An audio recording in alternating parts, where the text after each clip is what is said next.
I stared at my phone, reading the text message over and over again, hoping the words would somehow rearrange themselves into something less devastating. "We're canceling your kids' Christmas gifts. Budget issues," my father had written, 3 weeks before Christmas. Emma, my 8-year-old daughter, was in the living room making her wish list for Santa, carefully writing each item in her best cursive. Tyler, my 6-year-old son, had been counting down the days on his homemade advent calendar, crossing off each square with pure excitement. They believed in the magic of Christmas morning, in the possibility that dreams could come wrapped in colorful paper under a twinkling tree. The next morning, I drove to my parents' house in the suburbs of Denver, determined to have a rational conversation about this sudden financial crisis. Maybe we could work something out, find a compromise that wouldn't break my children's hearts. As I walked up the familiar brick pathway, I noticed several delivery boxes stacked by the front door. My mother, Janet, answered the doorbell with an expression that immediately shifted from surprise to guilt. She quickly stepped outside, pulling the door almost closed behind her. "Darla, honey, what brings you by so early?" "We need to talk about Christmas, Mom. Dad's text yesterday caught me off guard." She fidgeted with her wedding ring, avoiding my eyes. "Oh, that. Well, you know how tight money has been lately. Can I come in? It's freezing out here." Janet hesitated before stepping aside. As I entered the living room, I spotted what she'd been trying to hide. Shopping bags from Best Buy, Apple Store, and Foot Locker were scattered across the coffee table. Expensive items were partially visible the corner of an iPad box, designer sneakers still in tissue paper, an Apple Watch package. "Mom, what is all this?" "Oh, these are just some things for Marcus's kids. Essential items, really." I picked up the iPad box, reading the price tag that was still attached. $799 for my 10-year-old nephew, Bryce. The Apple Watch was for my 12-year-old niece, Stephanie. The designer sneakers were Jordan brand, retailing for over $200. Essential items. These cost more than what I spend on groceries in 3 months. My father, Harold, emerged from the kitchen, coffee mug in hand, his expression hardening when he saw me examining the purchases. "Darla, put those down. Those aren't your concern." "They're not my concern. You just canceled Christmas for my kids due to budget issues, but you can afford to spend thousands on Marcus's children." Harold set his mug down with more force than necessary. "Marcus's situation is different. He's struggling financially with his new job in Phoenix. His kids need these things for school, for fitting in with their classmates. And my kids don't matter." "Don't be dramatic. You're stable. You have your job at the dental office, your weekend catering work. You don't need our help." The unfairness hit me like a physical blow. I worked 2 jobs to make ends meet after my divorce, often pulling 12-hour days to keep us afloat. My ex-husband provided minimal child support, and I'd never asked my parents for anything more than their love and presence in my children's lives. When did you decide that being responsible meant being punished, that working hard meant my kids deserve less? Janet wrung her hands. "We love all our grandchildren equally, but Marcus is going through such a difficult adjustment. He moved across the country for this job opportunity, and Stephanie and Bryce are having trouble fitting in at their new school. So the solution is buying their acceptance with expensive gifts." "You don't understand the pressure kids face these days," Harold interjected. "Without the right technology, the right clothes, they get left out. We're just trying to help them succeed." "What about Emma and Tyler's success? What about their happiness?" "They have you. They're fine." Those 3 words stung more than any insult could have. They're fine. As if my children's emotional needs were less important because I was there to meet them. As if having one present parent somehow negated their desire for grandparents who cared. I learned that Marcus had been calling them weekly, sharing stories about his children's struggles, their need for the latest gadgets to keep up academically and socially. Meanwhile, when I called to share Emma's honor roll achievement or Tyler's soccer goals, the conversations were brief, distracted. "How much has Marcus borrowed from you?" I asked. Harold's jaw tightened. "That's private family business." "We're family too, aren't we? Marcus pays us back when he can." "When has he ever paid you back?" The silence that followed answered my question. My brother had been systematically draining my parents' resources while positioning himself as the struggling victim who deserved their support. Meanwhile, I'd been quietly managing my responsibilities without complaint, which apparently made me less worthy of consideration. The argument escalated when I pointed out that my children had been looking forward to Christmas with their grandparents for months. Emma had been practicing a song to perform for them, and Tyler had made them handmade ornaments in art class. "Don't you dare try to make us feel guilty," Harold snapped.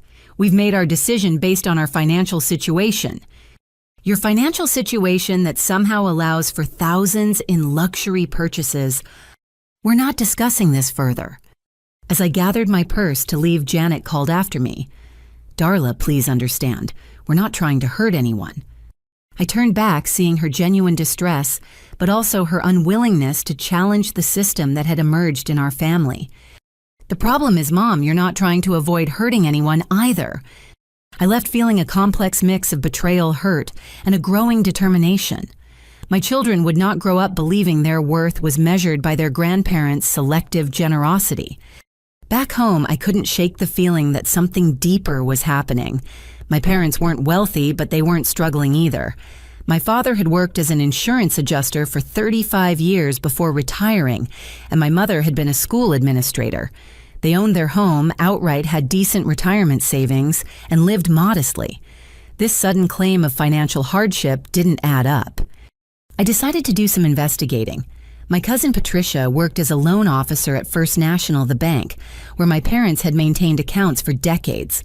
We'd always been close, and when I called her that evening, she could hear the distress in my voice. "Patricia, I need to ask you something, and I know it's delicate. Are my parents really facing financial difficulties?" She was quiet for a long moment. "Darla, you know I can't share specific account information, but I can tell you that your parents recently received a substantial inheritance. Your great-aunt Dorothy's estate was settled last month." I remembered Aunt Dorothy, my grandmother's sister, who had lived in Oregon and passed away earlier in the year. She'd been financially savvy, investing in real estate and stocks throughout her life. How substantial? Let's just say their financial concerns aren't related to lack of funds. After hanging up, I felt both vindicated and more confused. If money wasn't the real issue, what was driving this favoritism? I spent the next few days observing my family dynamics more carefully, paying attention to conversations and social media posts I'd previously ignored. What I discovered made my stomach turn. Marcus had been conducting a calculated campaign to position himself as the family member most in need of support. His Facebook posts were carefully crafted sob stories about the challenges of relocating, the struggles of helping his children adjust, the financial strain of starting over in a new city. He shared articles about childhood development, emphasizing how material possessions affected children's self-esteem and academic performance. Meanwhile, his actual lifestyle told a different story. Through his wife, Jennifer's Instagram account, I saw photos of expensive dinners at upscale Phoenix restaurants, a recently purchased luxury SUV, and vacation photos from a trip to Disney World just 2 months ago. His claims of financial struggle were fabricated. But the most damaging discovery came through a conversation I overheard when I stopped by my parents' house to pick up some Christmas decorations I'd stored in their garage. My mother was on the phone with Marcus, and I could hear his voice through the speaker. "Mom, I really think you need to stop enabling Darla's independence," he was saying. "She acts like she doesn't need family support, but that's not healthy for the kids. They're missing out on learning about family loyalty because she's so self-sufficient." "But Darla works so hard," Janet replied. "She never asks for anything." "Exactly, that's the problem. She makes the rest of us look bad by comparison. And honestly, Emma and Tyler seem fine. They're not struggling like Stephanie and Bryce. Your money would make a bigger difference where it's really needed." I stood frozen in the garage, listening to my brother systematically undermine my relationship with our parents, while positioning my self-reliance as a character flaw rather than a strength. "What about Christmas gifts for Emma and Tyler?" Janet asked. "Mom, they'll understand. Darla makes decent money between her jobs. She can handle Christmas on her own. Besides, it'll teach them not to depend on handouts. The conversation continued, but I'd heard enough. Marcus wasn't just receiving preferential treatment. He was actively working to ensure it continued by discrediting me and my children. That night, after Emma and Tyler went to bed, I sat at my kitchen table and made a decision. I wouldn't confront my parents again or try to change their minds. Instead, I would show my children that their worth wasn't determined by anyone else's recognition or support. I began researching Christmas alternatives, looking for ways to create magical memories without expensive gifts. That's when I found the Aspen vacation rental listing. Sarah Chen, a client from my catering business, owned a mountain property that she rented out during ski season. When I'd catered her daughter's graduation party, we'd talked about family travel, and she'd mentioned the Colorado cabin. I called Sarah that evening explaining my situation without going into too much detail about the family drama. I'm looking for a special Christmas experience for my kids, something they'll remember forever. Oh, Darla, I have the perfect solution. My Aspen property is available Christmas week. The original renters had to cancel, and I've been trying to find a family who would really appreciate it. I can offer you a significant discount. The numbers worked out better than I'd hoped. With the money I'd been saving for Christmas presents, plus some extra shifts, I could pick up catering holiday parties I could afford a week in Aspen with enough left over for ski lessons and mountain activities. But more than just planning a vacation, I was planning a statement. I would document every moment of my children's joy, their amazement at the mountains, their excitement about new adventures. I would show them that love creates opportunities, that creativity and determination matter more than anyone else's approval. As I fell asleep that night, I felt something I hadn't experienced in months' anticipation. Christmas wasn't canceled for my children. It was just getting started. The weeks leading up to Christmas became a delicate balance of secrecy and preparation. I worked extra catering events, including a corporate holiday party and 3 private dinner parties, earning enough to upgrade our Aspen experience beyond basic accommodations. Emma and Tyler noticed my increased energy, but attributed it to regular Christmas excitement. On Christmas morning, after they'd opened their modest gifts at home, a few books and small toys that filled our living room with genuine happiness, I sat them down for the surprise announcement. "Pack your winter clothes," I told them, barely able to contain my own excitement. "We're going on an adventure." The drive to Aspen was filled with their questions and growing anticipation. When we arrived at Sarah's mountain property, a beautiful timber frame house overlooking snow-covered peaks, both children pressed their faces against the car windows in amazement. "Mom, is this really where we're staying?" Emma whispered. For the whole week, I confirmed, watching Tyler's mouth drop open. The house exceeded every expectation. Floor-to-ceiling windows showcased the mountain views, a stone fireplace dominated the living room, and the kitchen was equipped for gourmet cooking. Upstairs, Emma and Tyler each had their own bedroom with views of the ski slopes. Our first day included professional ski lessons at Buttermilk Mountain. Both children were natural athletes, and by afternoon they were navigating beginner slopes with growing confidence. Their instructor, Jake, was a college student from California who made learning fun with games and encouragement. "Your kids have great attitudes," he told me during a break. "They're not afraid to fall, and they celebrate each other's successes. That's rare." That evening, we experienced our first mountain dining adventure at a mid-mountain restaurant accessible only by gondola. Emma and Tyler were mesmerized by the ride up the mountain in the enclosed cable car, watching the lights of Aspen spread below us. Dinner included elk medallions for me and mac and cheese for them all while surrounded by panoramic mountain views. I documented everything their faces during the gondola ride, their concentrated expressions, while learning to ski their laughter as they built snowmen outside our rental house. Each photo captured genuine joy, the kind that comes from new experiences and family togetherness. On our second day, while relaxing in the Glenwood Hot Springs, we met another family who would change our trajectory entirely. Amanda Richardson, a celebrity chef I recognized from cooking shows, was vacationing with her husband and 8-year-old son, David. David had taken a minor fall on the slopes and was feeling discouraged about skiing. Tyler, ever empathetic, started sharing his own falling stories and encouraging David to try again. "Yesterday I fell 17 times, Tyler announced proudly. "But Jake says falling means you're learning." Emma joined in demonstrating balance techniques she'd learned, and within an hour, David was eager to return to the mountain. Amanda watched this interaction with growing appreciation for my children's kindness and resilience. "Your kids are remarkable," she told me as we relaxed in the mineral pools. "David's been sulking about his fall all morning, and they completely turned his attitude around." When Amanda learned about our Christmas adventure and the planning that had gone into making it possible, she was touched by our story. "Would you mind if I treated your family to dinner tomorrow night? I know a place on Ajax Mountain that's truly special." That dinner became the highlight of our trip.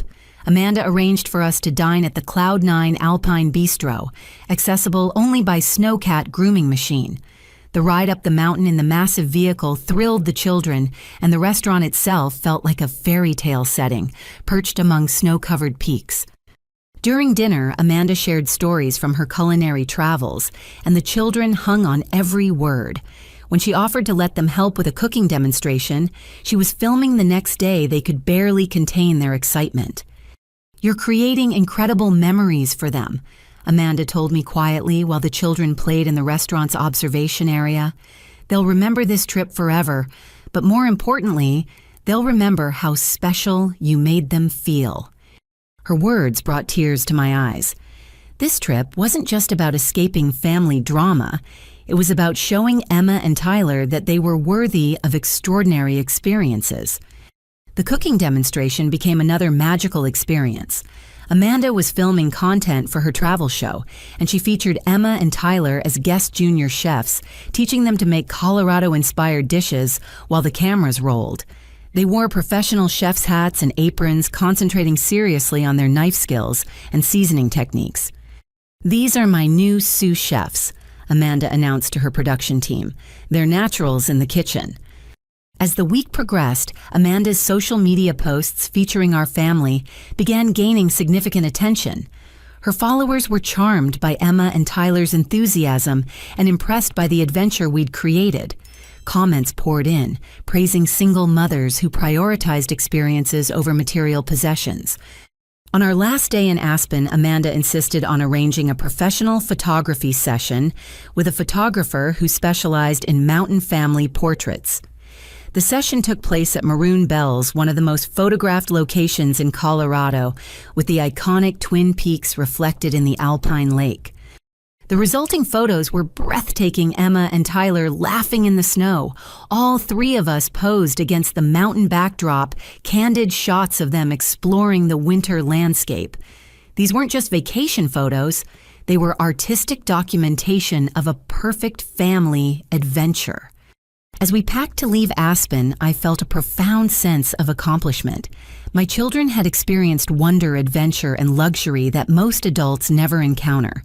They'd learned to ski, made new friends, tried gourmet food, and discovered that the world was full of possibilities. More importantly, they'd learned that their mother would move mountains to ensure their happiness, and that love expressed through creativity and determination was more valuable than any store-bought gift. On the drive home to Denver, Emma fell asleep, clutching her junior chef certificate from Amanda, while Tyler carefully organized the photos from our professional shoot.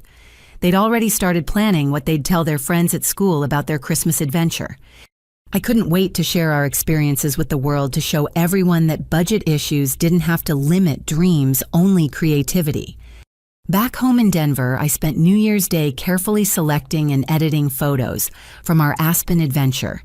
Each image told part of our story: the children's wonder during their first gondola ride, their determination on the ski slopes, their joy during the cooking demonstration with Amanda Richardson.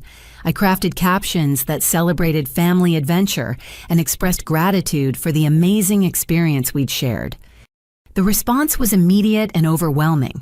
Friends from work, neighbors, parents from Emma and Tyler's school, and distant relatives all commented with enthusiasm and support. Many shared their own stories about creating special memories on limited budgets, while others praised my creativity in planning such an extraordinary Christmas alternative.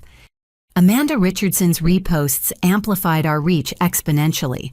Her 3 million followers saw our mountain adventures, and her caption about inspiring single mothers who prioritize experiences over expectations resonated with thousands of people.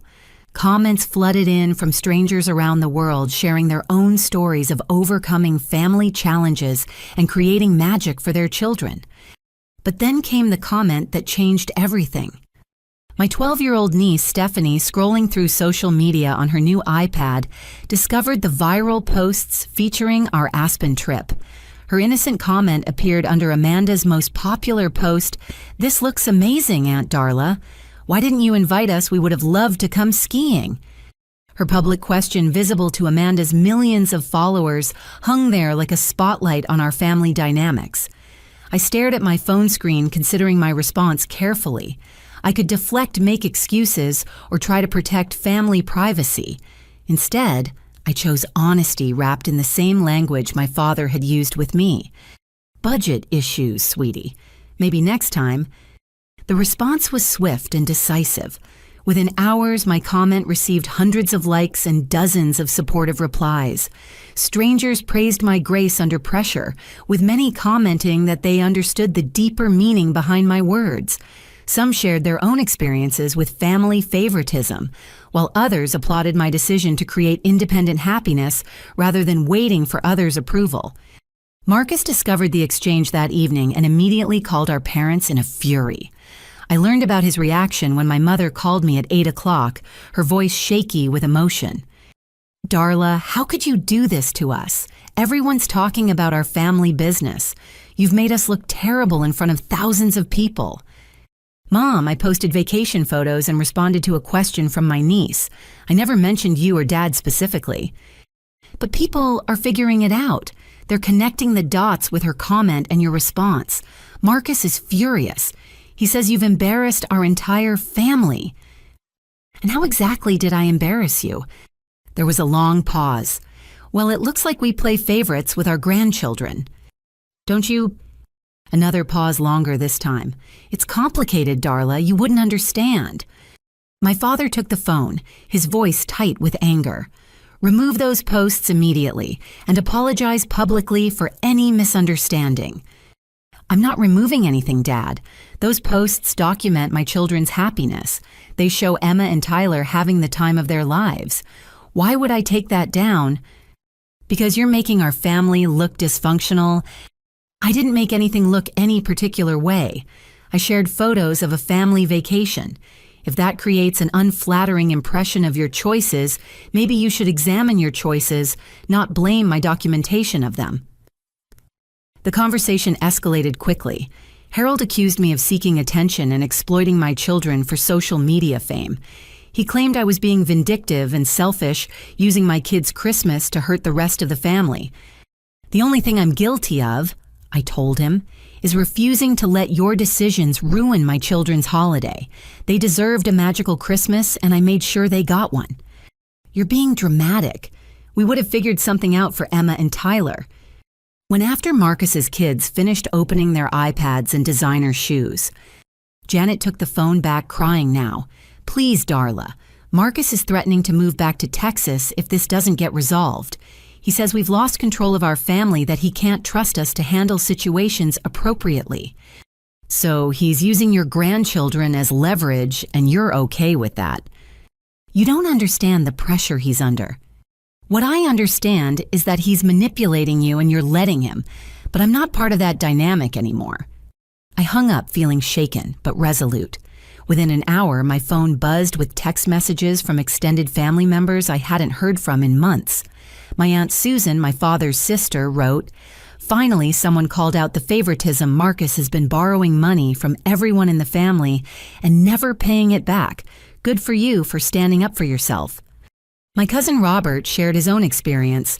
Marcus hit me up for $5,000 last year for a family emergency, then posted photos of a weekend in Vegas 2 weeks later. I'm proud of you for not falling into his victim trap. The messages kept coming, revealing a pattern of manipulation that extended far beyond my immediate family. Marcus had positioned himself as perpetually struggling, always deserving of support, while criticizing others for being selfish or unsympathetic when they couldn't help. That night, Amanda Richardson called me personally. She'd been following the comment thread and wanted to make sure my family was okay. "Darla, I hope our posts haven't created problems for you." "They've illuminated problems that already existed," I told her. "But that's not your fault or mine." The response to your story has been incredible. I've had 3 different family brands reach out asking if you'd be interested in partnership opportunities. Are you open to hearing about them? I was stunned. What had started as a Christmas vacation had somehow evolved into potential career opportunities. I'm interested, but my priority is always going to be protecting my children from unnecessary drama. Absolutely. These companies understand that. They're looking for authentic family ambassadors, not people willing to exploit their kids for content. As I went to bed that night, I realized that Marcus's anger and my parents' discomfort stemmed from the same source my success highlighted their dysfunction.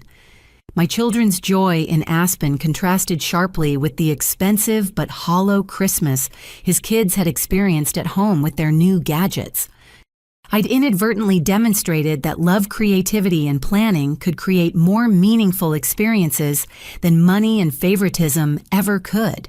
And that truth was apparently very threatening to the family dynamic Marcus had carefully constructed. Within a week of Amanda Richardson's initial posts about our Aspen adventure, my life began changing in ways I never could have imagined. Adventure Kids, a family-focused outdoor gear and experience company, contacted me through Amanda's recommendation with an offer that left me speechless. "We've been following your story," explained Sarah Martinez, their director of brand partnerships, during our phone conversation. "Your approach to creating meaningful family experiences on a budget aligns perfectly with our mission. We'd like to discuss a brand ambassador partnership." The details were extraordinary. Adventure Kids wanted to feature my family in their national campaign promoting accessible outdoor adventures for all economic backgrounds. The contract included a $25,000 signing bonus, monthly compensation of $3,000, and percentage points on sales from products we promoted. Most importantly, they would establish college funds for Emma and Tyler, contributing $500 monthly until they reached 18. "This is about authentic storytelling," Sarah explained. "We're not looking for perfect families with unlimited budgets. We want to show real people creating extraordinary memories through creativity and determination." Simultaneously, Mountain Family magazine reached out about featuring our story in their upcoming issue about resourceful parents who refuse to let circumstances limit dreams. The interview process revealed just how much our journey had resonated with their readership. "Your story represents something powerful," explained journalist Michael Thompson during our interview. "You didn't wait for permission or support from others to create magic for your children. That's inspiring to thousands of parents facing similar challenges." Meanwhile, Marcus's carefully constructed world was beginning to crumble in spectacular fashion. His employer in Phoenix had launched an investigation into his expense reports after discrepancies were discovered during routine auditing. The same manipulation tactics he used with family apparently extended to his professional life, where he'd been inflating travel costs and creating fictional client entertainment expenses. His desperation became evident when he contacted Adventure Kids, directly attempting to undermine my partnership opportunity. According to Sarah Martinez, who called to warn me, Marcus had identified himself as my brother and claimed I was misrepresenting our family situation for financial gain.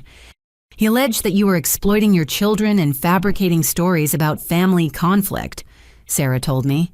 He seemed to believe that discrediting you would somehow benefit him. What was your response?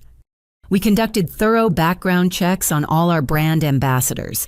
His claims not only lack credibility, but our research revealed information about his own character that was quite concerning. I learned that Adventure Kids' security team had traced the negative social media comments about my parenting back to fake accounts created from Marcus's devices. His harassment campaign was documented and reported to both social media platforms and law enforcement. But Marcus wasn't finished. In a move that demonstrated either complete desperation or total disconnect from reality, he created an elaborate scheme to discredit my partnership opportunities. He began contacting local news stations with claims that I was exploiting my children for social media fame and corporate sponsorships. His plan backfired spectacularly when investigative reporter Janet Walsh at Channel 7 decided to fact-check his allegations. Her research revealed the pattern of family manipulation, his employment difficulties, and the financial strain he'd placed on our parents through years of unpaid loans. Instead of the hit piece Marcus had hoped for, Channel 7 produced a feature story about my resilience in overcoming family challenges to create opportunities for my children. The segment included interviews with Amanda Richardson, Sarah Martinez from Adventure Kids, and several other families who'd been inspired by our story to create their own adventure experiences. During this chaos, my parents finally began recognizing the extent of Marcus's manipulative behavior. The evidence was becoming impossible to ignore: his attempts to sabotage my success, his lies to employers, his creation of fake social media accounts for harassment purposes. Harold called me after the Channel 7 story aired, his voice heavy with shame and regret. "Darla, we need to talk. Really talk without Marcus's influence or interference." "What's changed?" "Everything. We're starting to see him clearly for the first time, and we don't like what we're discovering." Janet picked up the extension. "We've been blind, honey. We thought we were helping him, but we were enabling destructive behavior. And worse, we were punishing you for being strong and independent." The conversation lasted 3 hours. They revealed the full extent of Marcus's manipulation, how he'd convinced them that supporting me would make him feel unloved, how he'd twisted every family interaction to position himself as the victim, how he'd systematically undermined my relationship with them while presenting himself as their most loyal child. "He told us you didn't really need family support because you were so self-sufficient," Harold admitted. "He made your strength sound like a character flaw. But we realize now that your independence is something to be proud of, not punished," Janet added. "You've raised incredible children while managing everything on your own. We should have been celebrating your accomplishments, not taking them for granted." Adventure Kids finalized our partnership with a press release that garnered national attention. The announcement described me as a single mother whose creative approach to family adventures exemplifies the spirit of determination and love that drives extraordinary experiences. Orders for Adventure Kids products spiked following the announcement, with customers specifically mentioning our story as inspiration for their purchases. The company's stock price increased, and they credited our partnership as a significant factor in their quarterly success. Marcus's employer completed their investigation, resulting in his immediate termination and potential criminal charges for embezzlement. His house in Phoenix faced foreclosure proceedings as debts mounted without steady income or continued parental bailouts. His wife Jennifer called me privately, apologizing for years of complicity in his manipulation and expressing gratitude that someone had finally exposed his destructive patterns. "I've been living in denial about his behavior," she admitted. "Watching you stand up for yourself and your children has inspired me to make some changes in my own life." The Adventure Kids partnership officially launched with a photo shoot in Rocky Mountain National Park, where Emma and Tyler were featured demonstrating outdoor gear designed for young adventurers. They were natural models, their genuine enthusiasm and confidence shining through every image. Watching them pose confidently against mountain backdrops, knowing they had college funds growing and opportunities expanding, I felt a profound sense of vindication. The Christmas text about budget issues had inadvertently led us to a future I never could have imagined.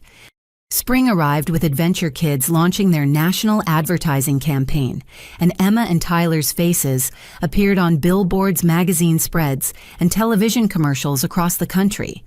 The Kids Deserve Adventure initiative promoted accessible family experiences regardless of economic circumstances, with our story serving as the centerpiece of their messaging. The campaign's success exceeded everyone's expectations. Sales increased by 47% in the first quarter, and Adventure Kids became the fastest-growing family outdoor brand in America. Emma and Tyler handled their minor celebrity status with remarkable maturity, understanding that their role was helping other families discover the joy of outdoor adventures. Speaking engagements began pouring in from parenting conferences, women's empowerment events, and single-parent support groups. My first major presentation was at the National Single Parents Convention in Chicago, where I spoke to over 2,000 attendees about creating extraordinary from ordinary, how family challenges became family opportunities. The response was overwhelming. Dozens of parents approached me afterward sharing their own stories of overcoming family dysfunction, financial limitations, and social expectations to create meaningful experiences for their children. Many had been inspired by our Aspen adventure to plan their own budget-friendly family adventures. Book agents began contacting me about memoir opportunities. After careful consideration, I signed with Amanda Stevens Literary Agency to write Budget Issues: How Family Betrayal Led to Personal Freedom. The advance was substantial enough to secure Emma and Tyler's college futures beyond what Adventure Kids had already established. Meanwhile, Marcus's world had completely collapsed. Criminal charges for embezzlement were filed after investigators discovered he'd stolen over $50,000 from his former employer through fraudulent expense reports and fictional client charges. His elaborate schemes included creating fake receipts, fictional business dinners, and inflated travel costs that funded his family's lifestyle, while his employer unknowingly subsidized his deception. His wife Jennifer filed for divorce citing emotional abuse, financial deception, and irreconcilable differences. In court documents, she detailed years of manipulation lies about family finances and his attempts to control her relationships with extended family members, including me. He convinced me that Darla was jealous of our success and trying to turn the family against us. Jennifer revealed during our phone conversation, I see now that he was projecting his own behavior onto her. He was the one manipulating family relationships for personal gain. Jennifer's divorce proceedings exposed the full extent of Marcus's financial deception.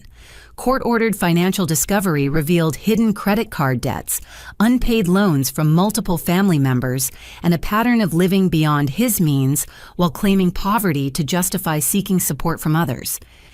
The most damaging revelation came when investigators found text messages between Marcus and our parents where he explicitly strategized about limiting their financial support for my children to ensure more resources remained available for his family. If you keep helping Darla, she'll never appreciate what you're doing for my kids. Read one message. Sometimes people need to struggle a little to understand the value of family support. Another message was even more manipulative. Emma and Tyler are fine because Darla spoils them. My kids actually need your help to succeed. Harold and Janet were devastated when prosecutors shared these communications during the investigation. They realized they'd been expertly manipulated for years with Marcus, systematically undermining their relationships with me and my children while positioning himself as their most deserving child. My parents requested a meeting to discuss rebuilding our relationship, but I insisted on family therapy as a prerequisite. We began weekly sessions with Dr. Patricia Williams, a specialist in family dysfunction and manipulation dynamics. The therapy sessions were painful but productive.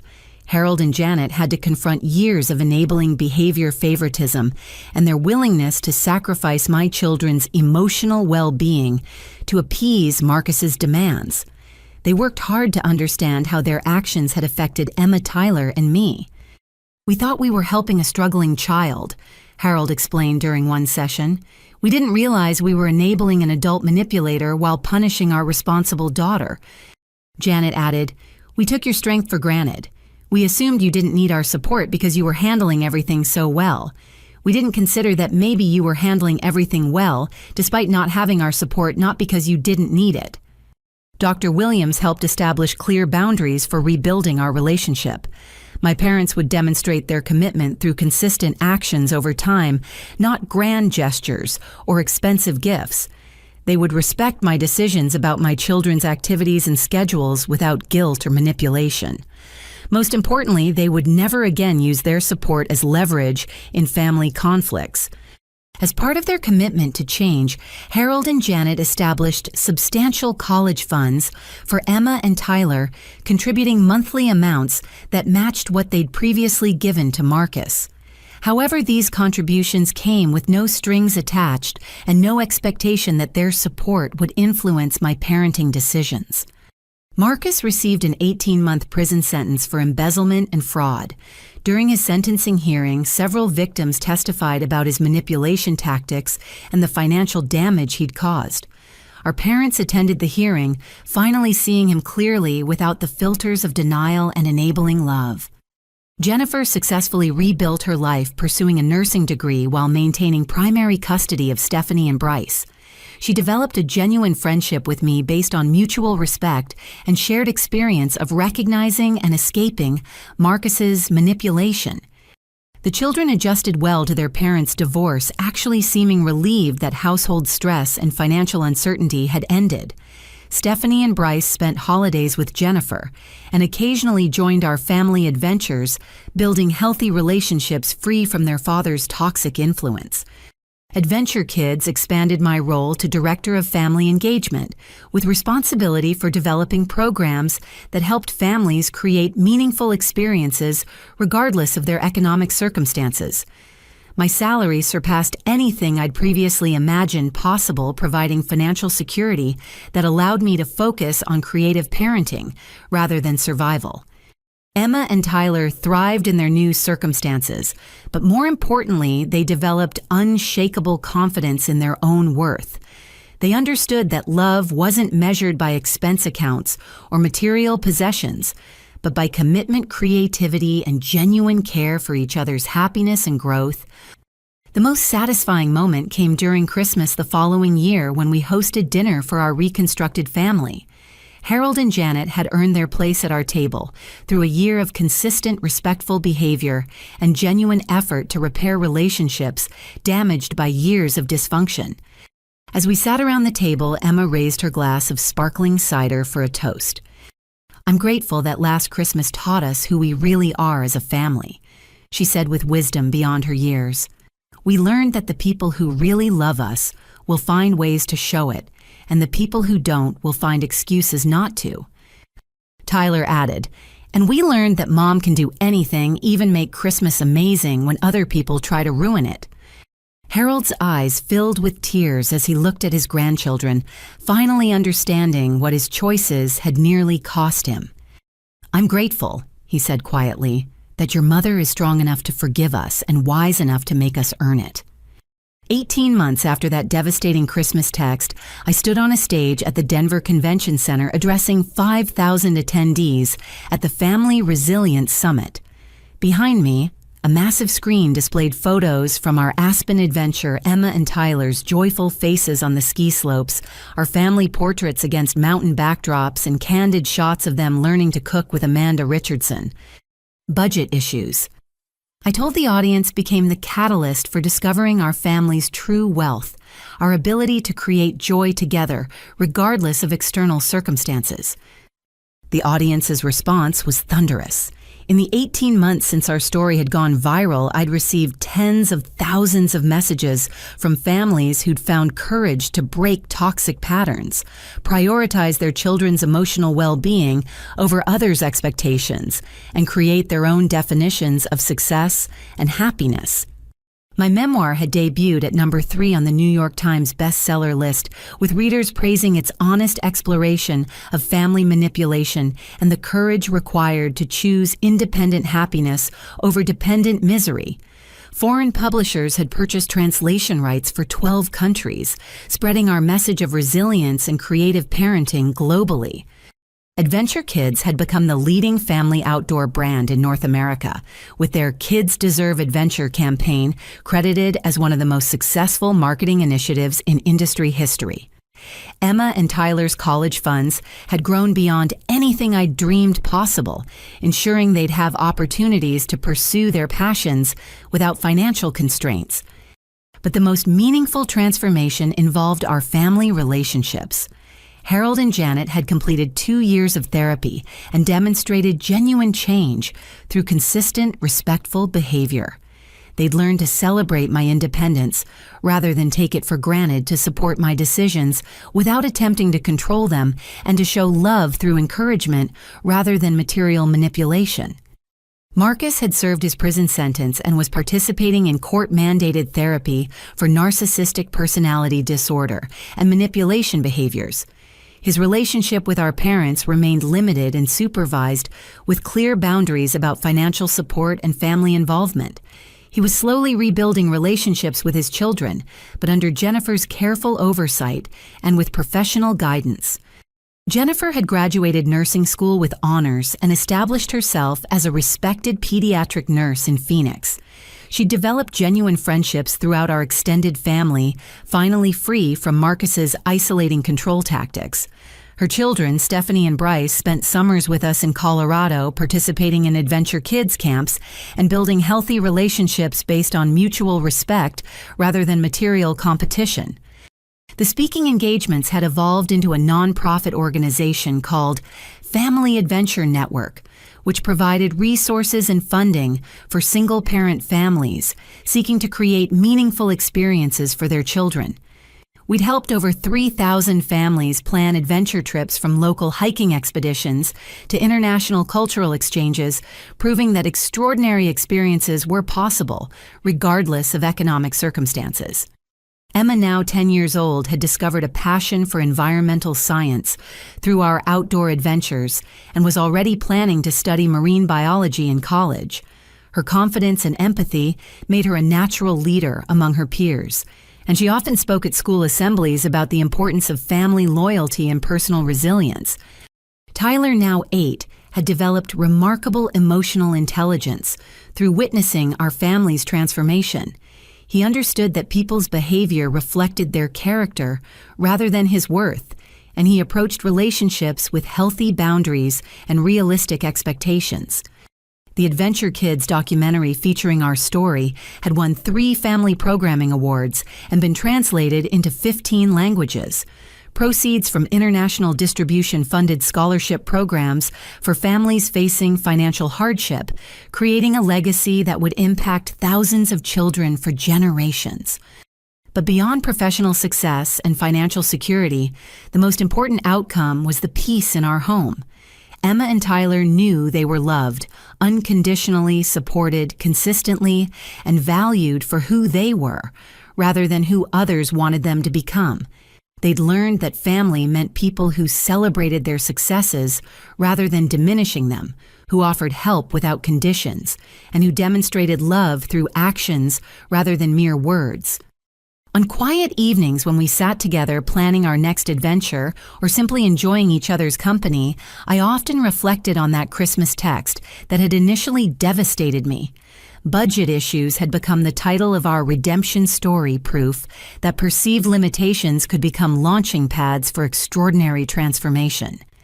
The greatest lesson wasn't about money or family dynamics, but about the power of refusing to let other people's dysfunction define your children's possibilities. When faced with rejection, disappointment, or betrayal, we could choose bitterness and victimhood, or we could choose creativity and independence. The choice determined not just our immediate circumstances, but our children's understanding of their own capabilities and worth. True family isn't defined by blood relations or financial obligations, but by genuine love, consistent support, and unwavering belief in each other's potential. Sometimes the greatest gift we can give our children isn't expensive presents or others' approval, but the example of standing up for ourselves with dignity and creating our own happiness through determination and love. When people show you who they are through their actions, believe them the first time. But never let their limitations define your potential or your children's future. Sometimes the best response to rejection is living so authentically and joyfully that it becomes its own victory. The Christmas text about budget issues had taught us that love cannot be bought, that adventure comes from family bonds rather than bank accounts, and that the most meaningful experiences are often created through creativity rather than cash. Most importantly, it showed Emma and Tyler that they were worth fighting for, worth protecting, and worth celebrating every single day. As I tucked them into bed that night after the Denver summit, Tyler looked up at me with those wise 8-year-old eyes and said, "Mom, I'm glad Grandpa sent that mean text about Christmas." "Why's that, buddy?" "Because it helped us discover how strong we are together." Emma nodded in agreement. And it taught us that the best adventures happen when we believe in ourselves instead of waiting for other people to believe in us. Looking at their confident, happy faces, I knew that no matter what challenges lay ahead, we would meet them together with creativity, determination, and unshakable love. The budget issues that had threatened to ruin Christmas had instead revealed our family's true treasures: resilience, independence, and the courage to create our own magic. Have you ever had to choose between waiting for others' support and creating your own opportunities? I'd love to hear your stories about overcoming family challenges or creating memorable experiences on limited budgets. Please share your experiences in the comments below, and don't forget to like this video if our story inspired you. Subscribe for more real-life stories about resilience and family strength, and share this with anyone who might need encouragement to pursue their own independence. Thank you for joining Emma, Tyler, and me on this journey of discovery. Remember, your worth is never determined by others' recognition, and your children's happiness is always worth fighting for. Until next time, keep creating your own adventures and believing in your family's unlimited potential.